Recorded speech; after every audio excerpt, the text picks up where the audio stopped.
जी बिल्कुल, पाकिस्तान भर में महंगाई की शरह ज़्यादा होने की वजह से लोग अपने मकान बनाने में भी कासर हैं। अगर रेमंड शहर की बात की जाए तो रेमंड शहर और इसके गिरदोनवा इलाके हैं जो यहाँ पर भी बिल्डिंग मटेरियल का रेट ज़्यादा होने की वजह से लोग जो है वो इस वक्त इंतहाई परेशान हैं और अपने मकान बनाने में भी कासर हैं।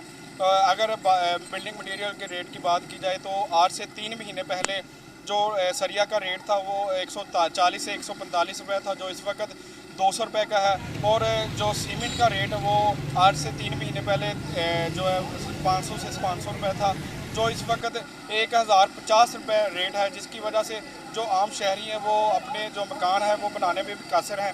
मेरे साथ यहाँ पर कुछ शहरी मौजूद हैं, मज़ीद इनसे बात करते हैं कि इस हवाले से कि वो क्या कहते हैं।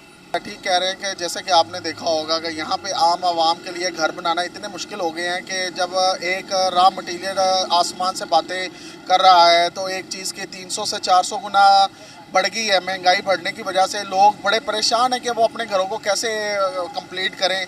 जिन लोगों की तमीरात स्टार्ट थी वो बेचारों की दरमियान में रुक गई हैं, और जो लोग बेचारे करना चाह रहे हैं वो इस वजह से नहीं कर रहे। मुल्क की महंगाई इतनी बढ़ गई है कि ये रेत का जो आपके सामने है, ये सीमेंट की बोरी थी वो 550 की मिलती थी, वो 1200 से 1350 तक चली गई है। उसी तरह आप सरिये का ले लें, सरिया आपको 110-20 रुपये का मिलता था, अब वो 200 प्लस है। तो देखिए हर चीज़ की बढ़ती हुई महंगाई इंसान को परेशान करती है जी। बहुत ज़्यादा मुश्किलात हैं। मेरी हुकूमत पाकिस्तान से अपील है कि गरीब आवाम के लिए सोचा जाए और हम जैसे लोगों को लिए रिलीफ दिया जाए ताकि हम लोग भी अपनी ज़िंदगी आम लोगों की तरह गुजार सकें। हम तो बड़ी मुश्किलात में हैं इस वजह से जी।